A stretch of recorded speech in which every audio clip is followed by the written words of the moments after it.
on est dans Acte 5 et au verset 16. Alors, on est au verset 17, on va juste reprendre le verset 16, on va le lire ensemble. On va lire ensemble une bonne partie de la fin de ce récit que nous apporte la parole de Dieu. Mais on va en enseigner que le début, comme ça on aura aussi le contexte. Et on va un petit peu, du coup, lire. En fait, on va lire une bonne partie de ce chapitre 5. On est au chapitre 5 et puis au verset 16. On s'était arrêté comme ça la dernière fois. Une foule de gens accourait aussi des villes voisines vers Jérusalem. Ils amenaient des malades et des personnes tourmentées par des esprits impurs et tous étaient guéris. On s'était rappelé la dernière fois on aurait pu dire 3 axes de lecture ou 3 clés de lecture. En fait, 3 éléments qui reviennent dans chaque chapitre du livre des Actes. Et ces 3 éléments qui reviennent à chaque fois viennent de Dieu. À chaque fois, on voit l'action de Dieu, la sainteté de Dieu et la parole de Dieu.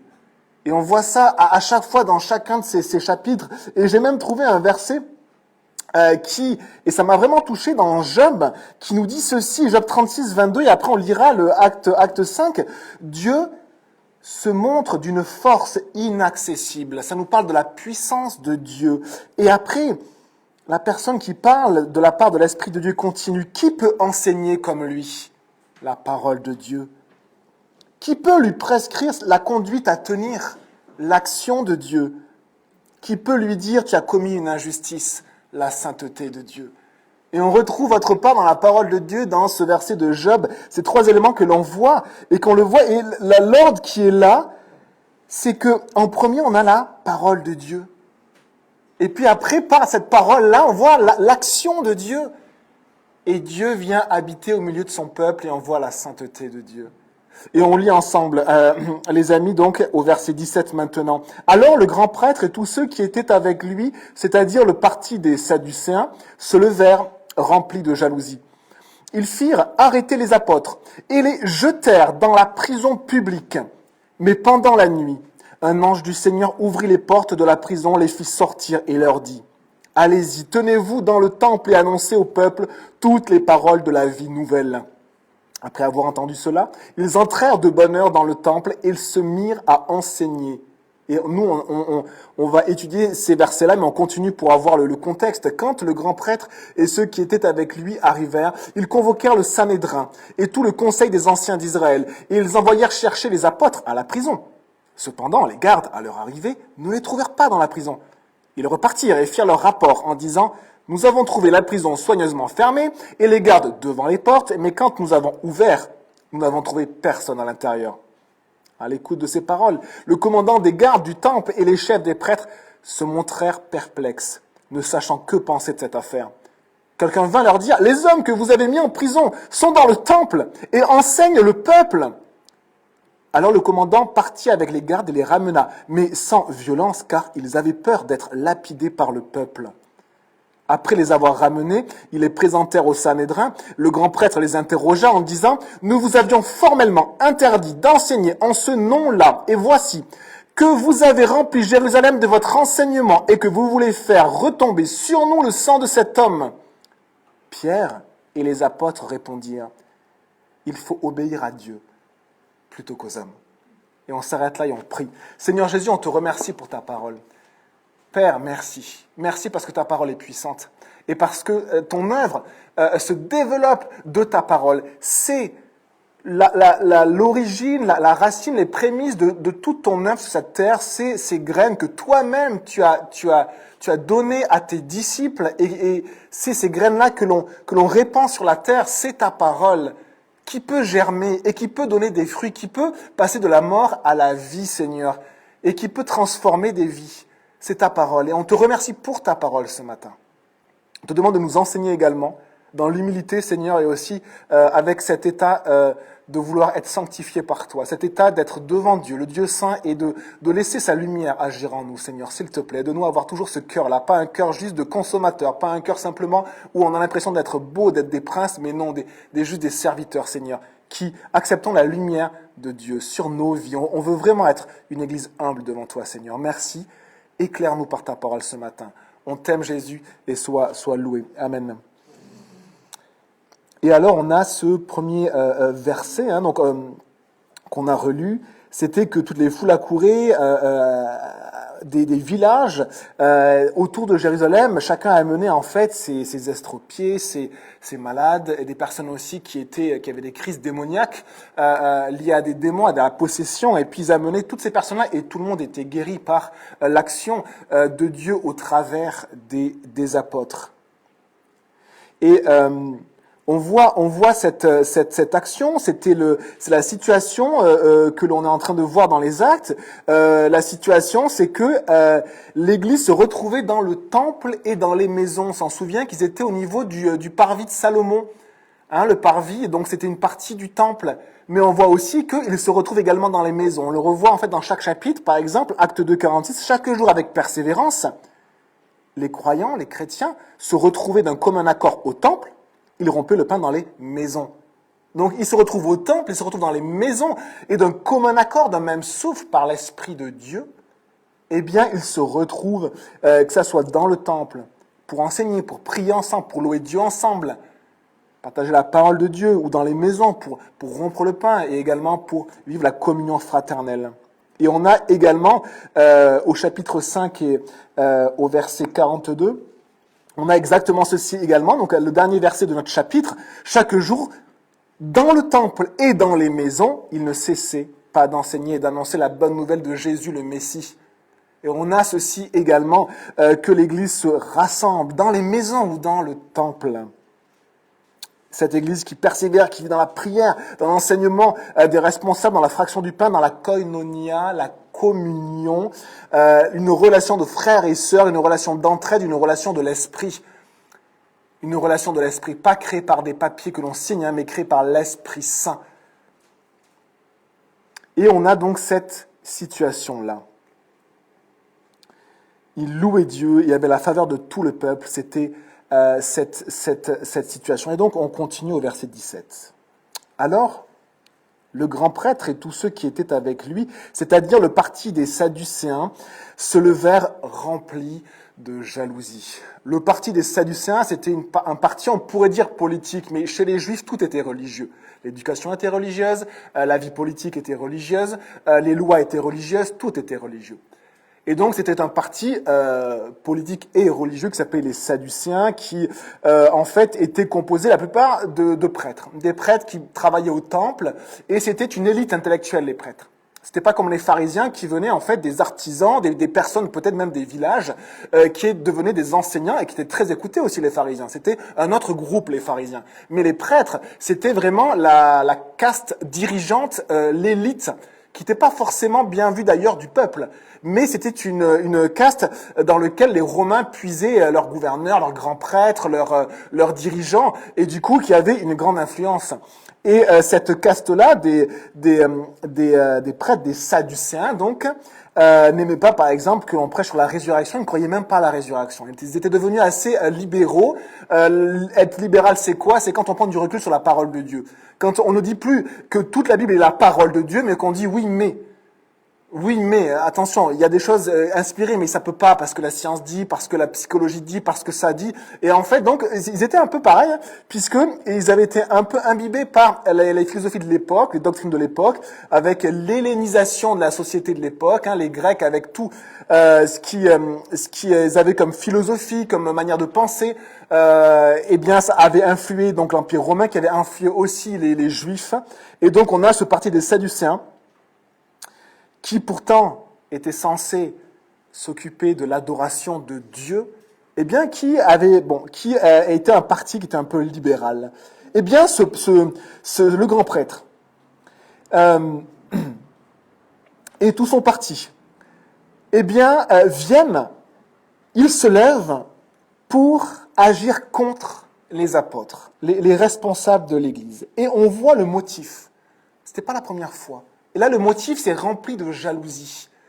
Jalousie, c'est à la fois avoir une rivalité sérieuse et de vouloir punir. Vous savez, quand on est jaloux, même nous, on le sait, quand on le ressent, qu'on soit gamin, et quand on est jaloux de quelqu'un, on a envie de faire du mal. C'est assez terrible, mais le mot qui est utilisé, il a cette signification aussi, il a cette notion-là. Dans la jalousie, il y a aussi cette rivalité sérieuse et la volonté de punir. Et donc du coup, ils sont jaloux parce que c'est ceux qui dirigent le peuple vers l'adoration, ceux qui sont dans le temple.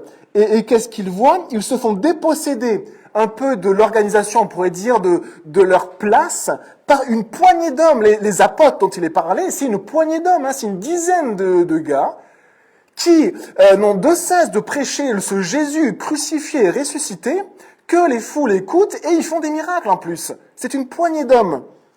Et ils trouvent ça de plus en plus insupportable parce que le peuple les écoute.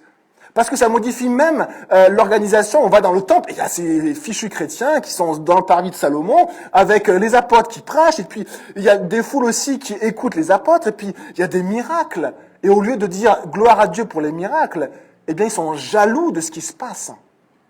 Ils sont remplis de jalousie. Et une autre fois, ils avaient également réagi violemment, c'était au chapitre 14, et on l'avait vu, les prêtres, le commandant des gardes et le temple, et les gardes du temple, et les Sadducéens, et en fait on a un peu les mêmes groupes, les prêtres et les Sadducéens, c'est le même groupe, ils étaient excédés parce que les apôtres prêchaient la résurrection des morts dans le nom de Jésus. Excédés. Donc là on a les motifs de cette opposition d'un groupe de personnes qui fait partie de l'élite dirigeante. On a le motif jalousie, au chapitre 4, excédé, et même si on a le motif, et même quel que soit le motif extérieur que l'on voit, on pourrait se dire, bon, les apôtres gênent parce qu'ils prêchent la résurrection, eh bien, essayez de prêcher autre chose, il y a autre chose dans la Bible. Ou là, ils gênent parce que dans l'organisation du temple, eh bien, en fait, il y a des foules qui viennent à eux. Les apôtres, soyez un peu plus discrets. Mettez-vous un petit peu de côté. On pourrait dire ça.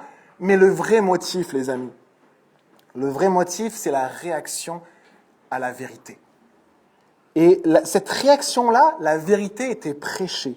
Et on voit simplement que les Sadducéens n'acceptent pas la vérité qui est prêchée par les apôtres. Ils ne sont pas touchés par la vérité. Ils ne répondent pas à la vérité de la bonne manière. Et la bonne manière de répondre à la vérité, et je vous le dis, qu'est-ce que c'est? Eh bien, quand Pierre prêche pour la première fois, pendant la Pentecôte, quand le Saint-Esprit remplit les disciples qui sont remplis, qui parlent en langue, remplis de l'Esprit Saint, eh bien, qu'est-ce qui se passe? Après la prédication de Pierre, tout le monde dit, mais ils sont touchés, vivement touchés par la vérité de Dieu, pas la vérité de Pierre, la vérité de Dieu. Et du coup, ils disent, mais frère, qu'est-ce qu'on doit faire? Qu'est-ce qu'on doit faire? Et ce n'est pas ce que disent les Sadducéens. Ils vont pas voir les apôtres en disant, mais ce que tu dis ne vient pas de toi, ça vient de Dieu, qu'est-ce qu'on doit faire? Non! Et la bonne réaction, c'est quoi? Eh bien, qu'est-ce que dit Pierre? Repentez-vous. Changez d'attitude, repentez-vous. Et que chacun de vous soit baptisé au nom de Jésus-Christ pour le pardon de vos péchés. Et vous recevrez le don du Saint-Esprit. La bonne réaction devant Dieu, c'est métanoéo, c'est la repentance, c'est regretter vraiment notre vie, réaliser que notre vie n'est pas au bon endroit. Pas dans les bons choix, dans ce que nous faisons. On a oublié le principal, Dieu. Et du coup, ça provoque en nous un sentiment où on réalise cela et on regrette profondément. On veut changer, en fait. On ne peut pas changer, mais on veut changer. Et pour changer, au lieu de rentrer dans la religion et de faire, on ne peut pas changer. Eh bien, on vient pas à la religion, mais on vient à Dieu. Et Jésus nous pardonne. Et c'est ça la bonne réaction face à la vérité. Et ici, quelle est la réaction face à la vérité qui est prêchée par les apôtres? L'opposition. Mais cette opposition n'est pas parce que simplement il y avait des mouvements de foule. Souvent, on va dire, vous avez perturbé l'ordre public. Non, non, vous n'acceptez pas la vérité. Vous ne voulez pas entendre parler de Jésus. Voilà le cœur du problème. Vous ne voulez pas entendre parler de Jésus. C'est ce qu'on verra dans le chapitre 5, c'est ce qu'on a lu. Vous avez interdit de parler en ce nom-là. Et les apôtres répondent, mais il vaut mieux qu'on obéisse à ce que Dieu nous a dit plutôt que ce que vous êtes en train de nous dire. Parce que Jésus donne la vie, mais vous ne donnez pas la vie. Et du coup, on voit cette situation liée par cette incrédulité, cette opposition à la vérité de Dieu. Qu'est-ce qui se passe? Eh bien, ils s'opposent et pire que ça, ils attaquent. C'est possible de vivre des oppositions dans ce monde? Est-ce que c'est possible de vivre des attaques, des moments de souffrance, des moments où on est atterré? Eh bien, regardez ce qui se passe au verset 18. Ils firent arrêter les apôtres et les jetèrent dans la prison publique. Et oui, c'est possible, les amis, dans notre vie chrétienne, de se retrouver comme si on nous avait pris de force et on nous avait jetés en prison, dans la prison publique. On nous prend et on nous jette, on ne sait pas ce qui nous arrive. Et du coup, on peut être dans une situation de souffrance, pris avec des chaînes liées ou courbées sous un fardeau qui est vraiment lourd. On vit une situation de souffrance ou d'opposition ou où on porte quelque chose de trop lourd pour nous. Et on est comme dans une prison où on ne sait pas comment s'en sortir. Et dans notre vie chrétienne, les amis, ce sont des situations qui arrivent. Et c'est la parole de Dieu pour nous ce matin. Nous pouvons dans nos vies être comme jetés en prison. Parfois, c'est la souffrance qui nous prend et on est atterré, on ne comprend pas. On ne comprend pas parce qu'on souffre, parce qu'on a une maladie, parce qu'on se demande même va être notre avenir. Notre avenir. Pour d'autres, ça va être une charge énorme dans la famille, dans l'activité. Et on se demande, mais comment on va s'en sortir ? Comment on n'en voit pas le bout, on voit la porte de la prison fermée simplement, comment on va s'en sortir? Comme jeté en prison, jeté comme malgré nous dans la prison publique. Et on peut être jeté dans la prison publique. Et alors du coup, quand on vit une situation de souffrance, vous savez que la parole de Dieu parle de la souffrance. Et vous savez même, et je vais vous choquer, que des fois, Dieu, votre Père, mon Père permet la souffrance. Lui-même la permet. C'est marqué dans j'ai pas le passage juste après, 1 Pierre 3, où on voit si telle est la volonté de Dieu. Ça veut dire que la volonté de Dieu peut être que nous passions par des moments de souffrance. Comment est-ce possible? Comment est-ce possible, ce Dieu bon qui est prêché par les chrétiens, qui nous permettent de vivre de la souffrance, d'être accablés? Mais quelle est la réaction des disciples quand ils sont mis en prison alors qu'ils prêchent Jésus? Quelle est la réaction de Paul et de Silas dans Actes 16? Quelle est la réaction de Paul et de Silas qui, eux, éprouvaient leur amour par Jésus, montraient leur amour aux gens de la ville de Philippe, et remplis de jalousie parce que ça cassait l'économie ou le fonctionnement de la ville. Ils avaient guéri une personne qui disait la bonne aventure, ça faisait des ressources, et ils guérissent cette personne. Elle ne peut plus dire la bonne aventure, mince. Et du coup, les maîtres de cette personne, en fait, s'occupent pour les jeter en prison. Et ils sont au milieu de la prison, on les a battus. On les a battus, ils ont le corps complètement douloureux. Ils sont à terre, peut-être même qu'ils ne peuvent pas se relever à cause de leur bleu. On a arraché leurs vêtements, ils sont à moitié nus dans la prison. Qu'est-ce qui se passe? Acte 16, verset 25, et vers le milieu de la nuit, Paul et Silas priaient et chantaient les louanges de Dieu. Et les prisonniers les écoutaient. Comment est-ce possible que dans une situation de souffrance, dans une situation où on est pris, on est jeté en prison, où on est accablé, où on n'en peut plus, on ne voit plus comment s'en sortir en fait. On est à la limite, on a vraiment cette corde en nous qui se ronge, on a l'impression que ça va casser. Comment faire pour... Quelle réaction avoir? Eh bien, Paul et Silas, eux, ils priaient, ils chantaient les louanges de Dieu. Et je vous dis, presque pire, chapitre 5, verset 41 de Actes,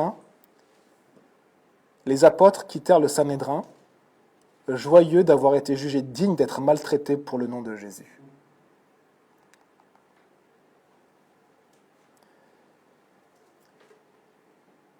Joyeux d'avoir été jugés dignes d'être maltraités pour le nom de Jésus. Alors la souffrance existe dans ce monde depuis l'arrivée du péché, les amis. La science a une autre histoire, a d'autres philosophies, mais la parole de Dieu nous dit clairement que la souffrance est arrivée dans le monde par l'arrivée du péché, la désobéissance à Dieu et l'indépendance contre Dieu. La souffrance dans nos relations, la souffrance dans notre corps, avec des maladies, la souffrance même au niveau de la création, avec des plantes mortelles, avec des animaux qui ne fonctionnent qu'en s'entretuant entre eux. Et tout le fonctionnement de la création de Dieu a été complètement bouleversé par le péché. La souffrance existe. La souffrance existe malheureusement aussi à cause de nos mauvaises décisions.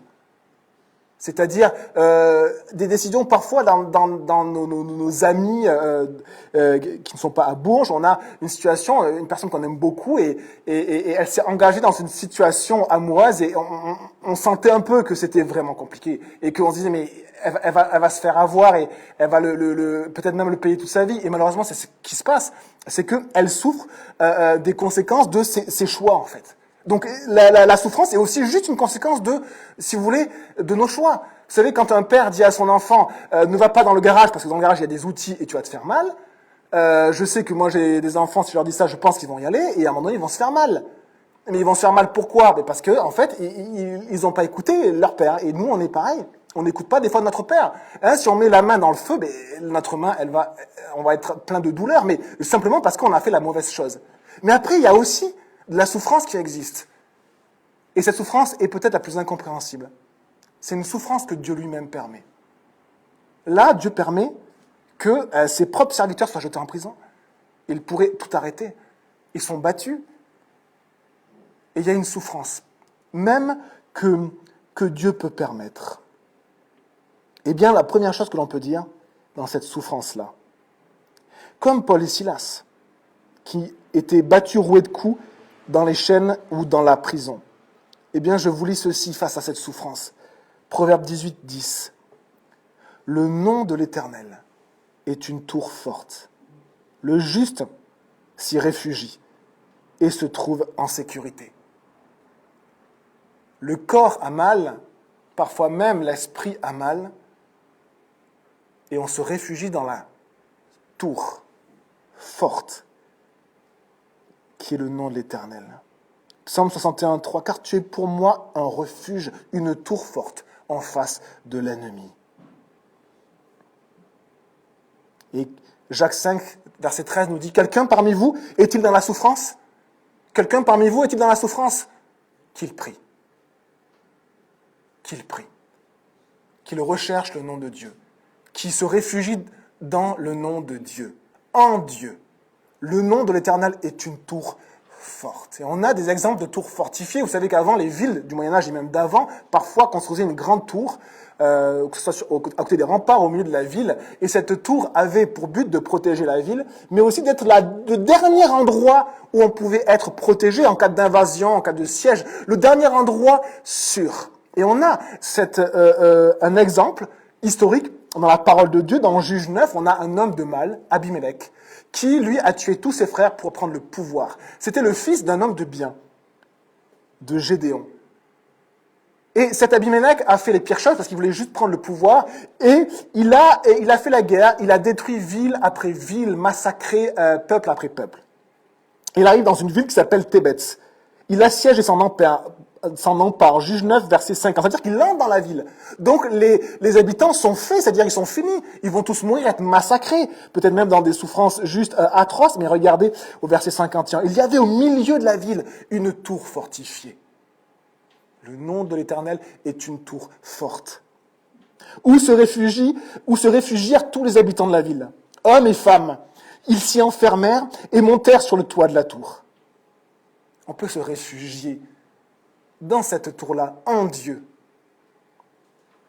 Abimélec parvint jusqu'à la tour, il attaqua, s'approcha de la porte pour y mettre le feu. Alors une femme lança sur sa tête un morceau de meule de moulin, une grande pierre, et lui brisa ainsi le crâne, et il mourut. Ainsi Dieu fit retomber sur Abimélec le mal qu'il avait fait. Le nom d'Éternel est une tour forte. Et on voit à la fois que Dieu est mon refuge dans la souffrance, dans les difficultés, dans les oppositions. Retenons ça ce matin, Dieu est mon refuge. C'est ce que ne cessent de crier les justes. Ceux qui veulent vivre pieusement, justement, mettant le péché de côté, ces gens-là, dans toute l'histoire de l'humanité, ils disent quoi? Ils crient quoi? Dans les psaumes qui traversent quasiment 1000 ans d'histoire, ils crient quoi? Tu es mon refuge. Je crie à toi. C'est vers toi que je crie. Et alors que Dieu est notre refuge,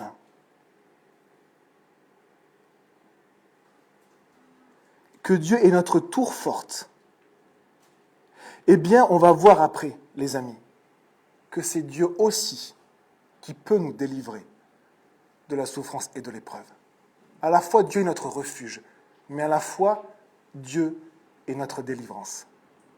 C'est auprès de Dieu qu'on va chercher le refuge, et c'est auprès de Dieu qu'on va chercher notre délivrance. Et ça, on le voit simplement dans le verset d'après. Avant cela, on peut se dire, mais pourquoi la souffrance? Et effectivement, Dieu nous fait passer parfois dans l'épreuve. Le mot épreuve, c'est le même mot que tentation. Tentation ou épreuve. Jésus a passé par des épreuves dans le désert. Et Jésus a vécu la pire des épreuves, la croix. Et la parole de Dieu nous dit, dans la souffrance, de prendre comme modèle à la fois les prophètes, les serviteurs de Dieu, à la fois vos frères et sœurs, qui sont en train de souffrir pour leur foi dans ce monde, et à la fois Jésus, qui est allé jusqu'à la croix et qui a souffert. Mais la souffrance n'est jamais sans but. Et si Jésus a accepté la souffrance, ce n'était pas une souffrance sans but. Parce que la parole nous dit que Jésus lui-même a souffert pour un but, nous conduire à Dieu. Christ a aussi souffert. Et ce, une fois pour toutes, pour les péchés. Lui, le juste, il a souffert pour des injustes afin de vous conduire à Dieu. Il a souffert une mort humaine, mais il a été rendu à la vie par l'Esprit, afin de vous conduire à Dieu. Et Paul même se réjouissait des moments de souffrance qu'il vivait, pas parce que il voulait souffrir, c'est juste affreux de souffrir, mais parce qu'il savait que sa souffrance avait un but. Il souffrait pour ses frères et sœurs, pour les églises qu'il voyait grandir, pour la parole de Dieu qu'il voyait se propager. Et qu'est-ce que faisait Paul dans sa souffrance? Je me réjouis maintenant dans mes souffrances, pour vous. Colossiens 1, verset 24. Et vous savez, pour comprendre un peu mieux la souffrance, eh bien, on peut simplement peut-être avoir cette image du père ou de la mère, parce que Dieu s'occupe de nous comme un père et comme une mère. Et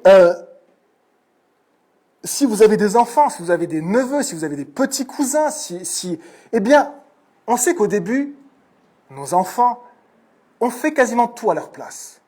On met tout pour qu'ils soient dans la meilleure condition possible. C'est difficile de les amener à l'école parce que là, on perd un petit peu la maîtrise que l'on a et du coup, ils sont face eux-mêmes tout seuls à des choses et c'est difficile pour nous. Et donc, vraiment, au début, on leur donne une nourriture, c'est du petit lait, c'est clairement du lait au départ. Et puis après, on varie la nourriture petit à petit et on les protège.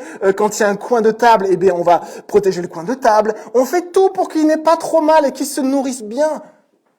Mais à un moment donné, ils grandissent.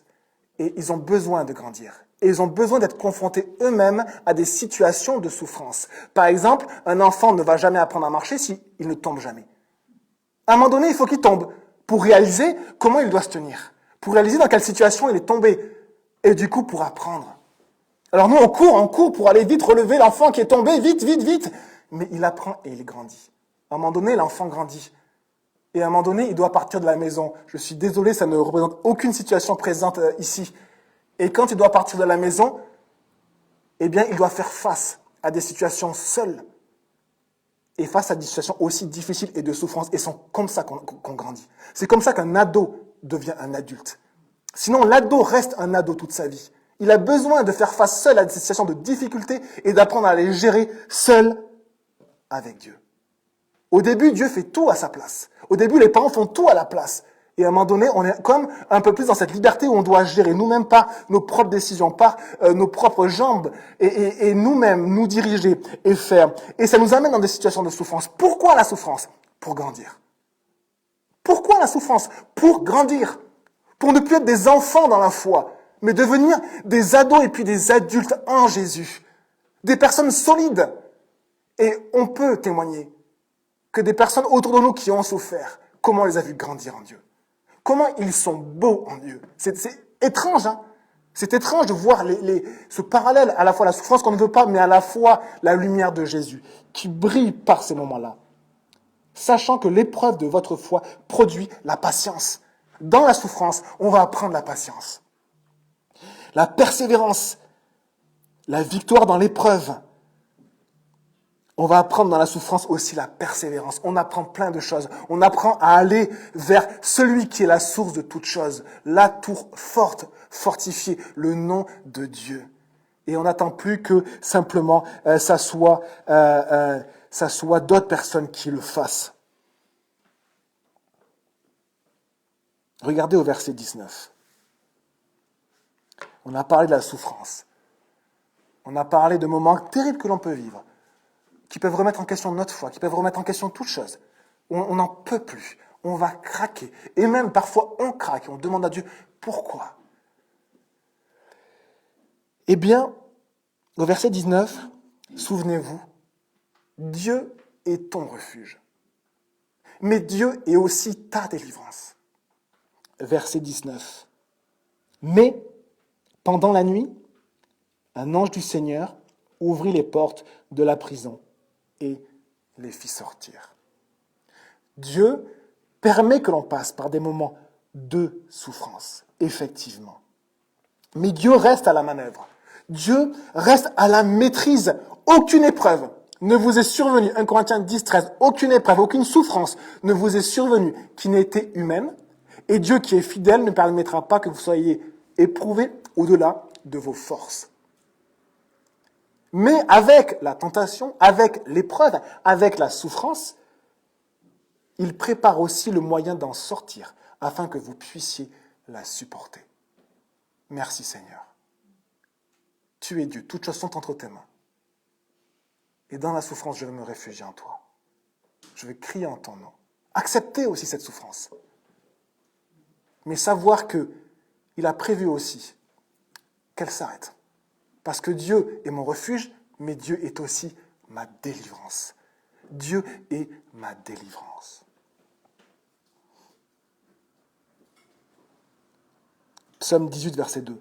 Je t'aime, Éternel, ma force. Éternel, mon rocher, ma forteresse, mon libérateur, mon Dieu, mon rocher où je trouve un abri, mon bouclier, la force qui me sauve, mon rempart. Loué soit l'Éternel. Je crie à lui et je suis délivré de mes ennemis. Merci Jésus, merci Seigneur. Psaume 37, 39. Le salut des justes vient de l'Éternel. Il est leur forteresse. Dans les moments de détresse, de souffrance, d'épreuve, de tentation, l'Éternel les secourt et les délivre. Il les délivre des méchants et les sauve parce qu'ils cherchent refuge en lui. Dieu est mon refuge. Et parce que Dieu est mon refuge, Dieu est mon libérateur. Dieu est celui qui me délivre. Vous savez, il y a eu des combats dans l'Ancien Testament. Il y a eu beaucoup de combats. Il y a des combats à mort. Et des combats très difficiles. Et bien, face aux combats, Dieu savait qu'il allait y avoir des combats entre les peuples. C'est comme ça que les peuples se défendaient. Eh bien, ou attaquaient.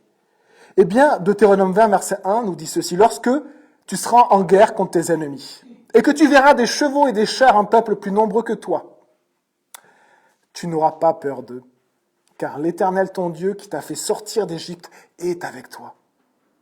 À l'approche du combat, le prêtre s'avancera et parlera au peuple. Il leur dira, écoute Israël, écoute peuple de Dieu. Vous allez aujourd'hui livrer bataille à vos ennemis. Que votre cœur ne se trouble pas. N'ayez pas peur. Ne vous laissez pas effrayer. Ne soyez pas épouvantés devant eux. Pourquoi ? Comment ? Car l'Éternel, votre Dieu, marche avec vous. Car l'Éternel, votre Dieu, marche avec vous pour combattre vos ennemis. Merci Seigneur. Mon refuge, ma délivrance, celui qui combat à mes côtés dans mes difficultés. Et du coup, que disent ces anges qui délivrent les apôtres et qui vont créer une stupéfaction assez rare dans l'histoire de ces pauvres prêtres qui vont dire, bon, c'est bon, ils sont dans la prison, les gardes sont devant la prison, la porte est fermée, tout va bien, allez, on va ouvrir au cas où. Et puis là, personne à l'intérieur. Personne à l'intérieur. Des anges avaient libéré les apôtres. Verset 19, « Mais pendant la nuit, un ange du Seigneur ouvrit les portes de la prison et les fit sortir et leur dit, « Allez-y, tenez-vous dans le temple et annoncez au peuple toutes les paroles de la vie nouvelle. C'est-à-dire toutes les paroles de cette vie. Et on va finir avec ça. On va finir avec ça.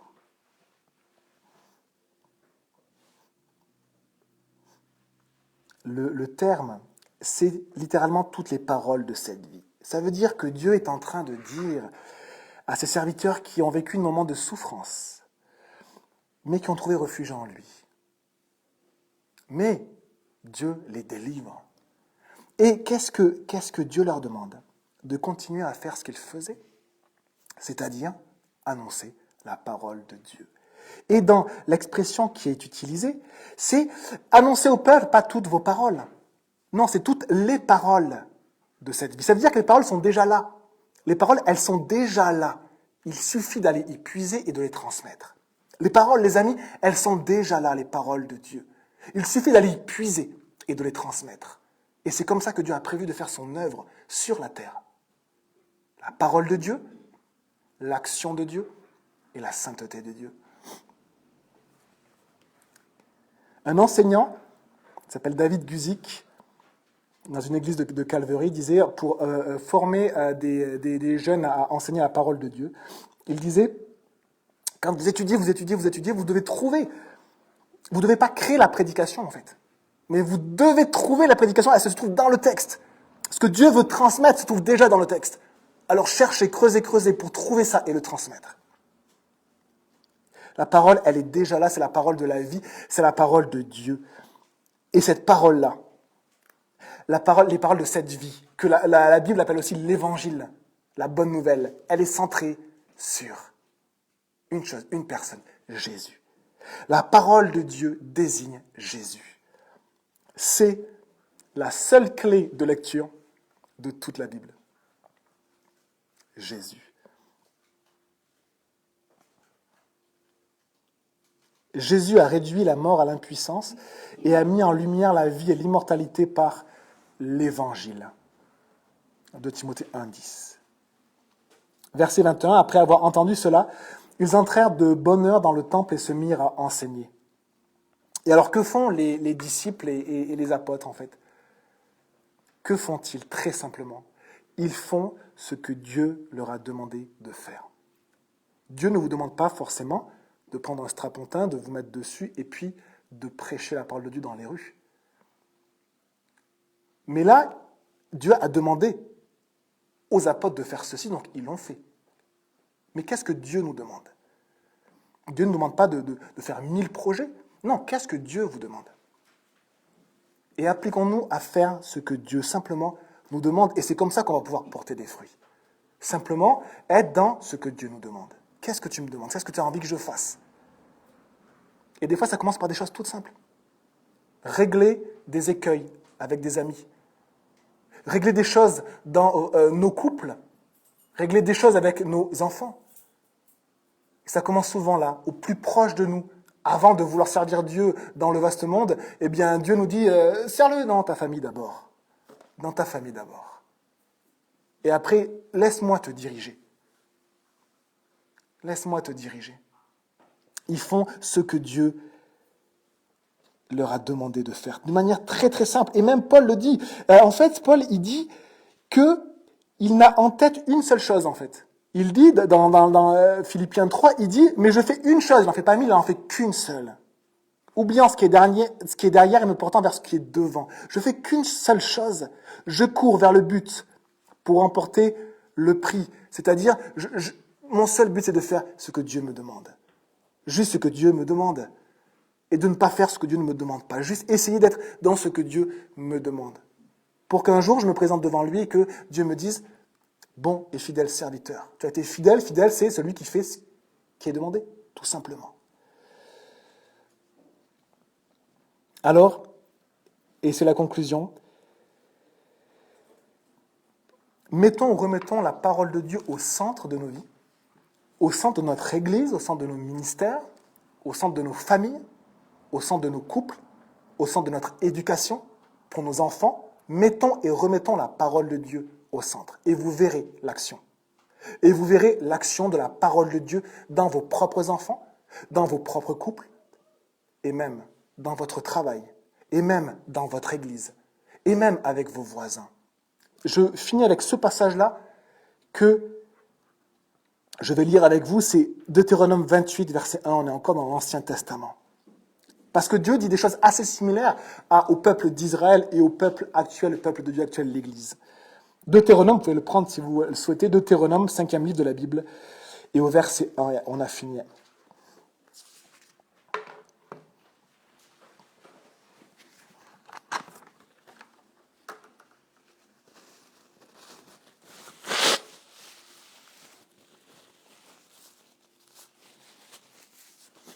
Deutéronome, hop, je remets mon bocal, Deutéronome 28 et au verset 1.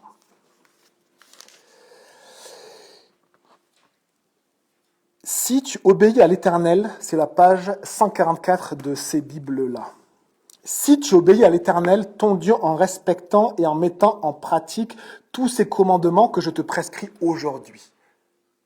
C'est-à-dire, si tu mets la parole de Dieu au centre de ta vie.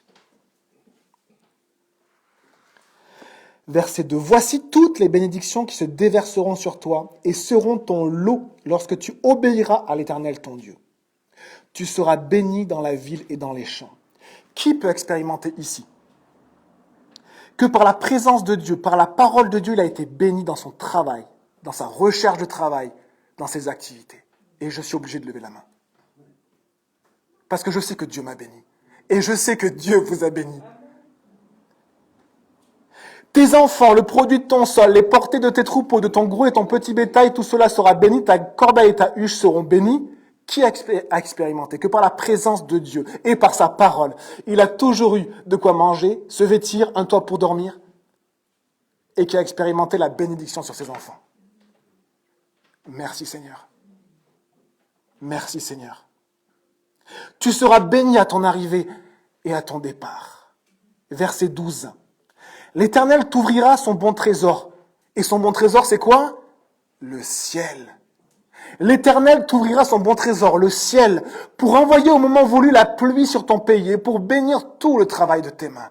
Qui produit les fruits? C'est Dieu. Dieu, selon sa saison, selon son temps, envoie sa pluie de bénédiction qui vient du ciel, qui vient de lui, au moment voulu, selon sa propre volonté, selon les saisons qu'il a formées, choisies, voulues d'avance, selon sa volonté,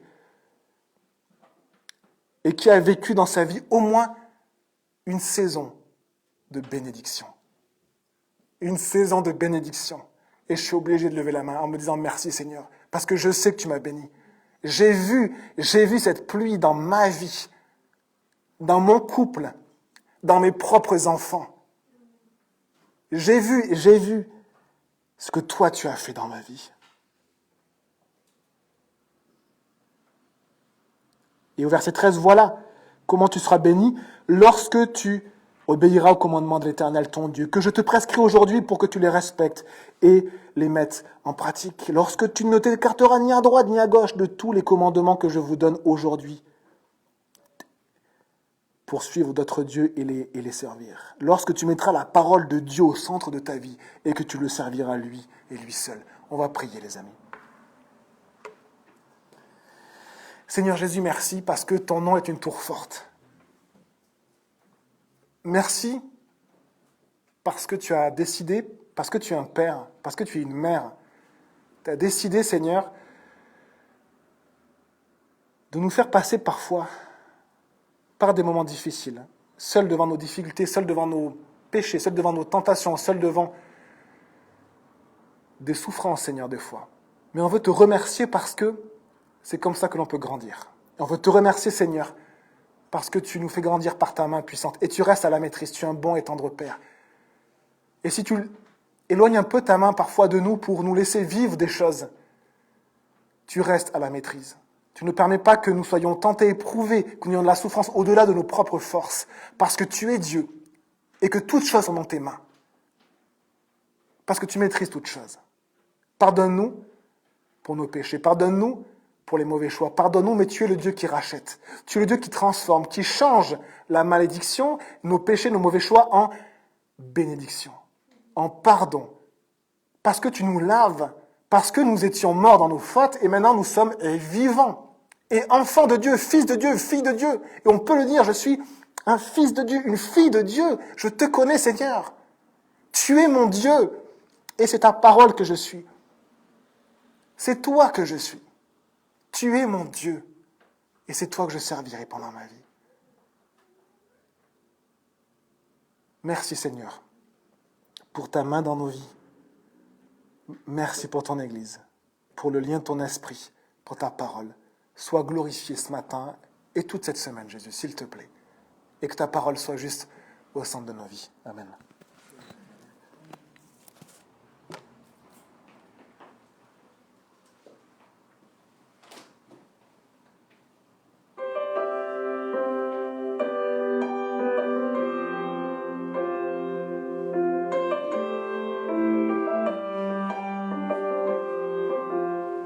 Tu es Dieu de cette ville, tu es Seigneur de ce peuple, tu es roi de ce pays, tu es la lumière dans ces ténèbres, l'espérance des affligés et la paix des angoissés, c'est toi.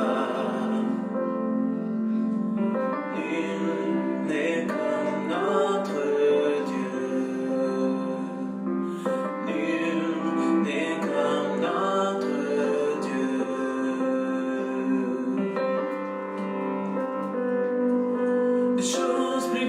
sont à venir, des choses plus grandes restent à accomplir dans cette ville.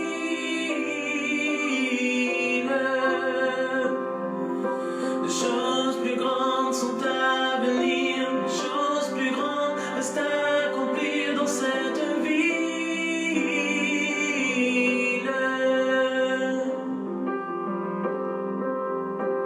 Tu es Dieu de cette ville, tu es Seigneur de ce peuple, tu es roi de ce pays, tu es la lumière dans ces ténèbres, l'espérance des affligés et la paix des angoissés, c'est toi.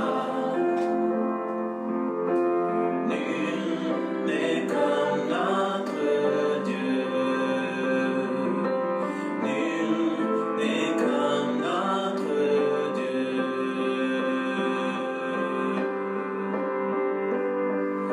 Des choses plus grandes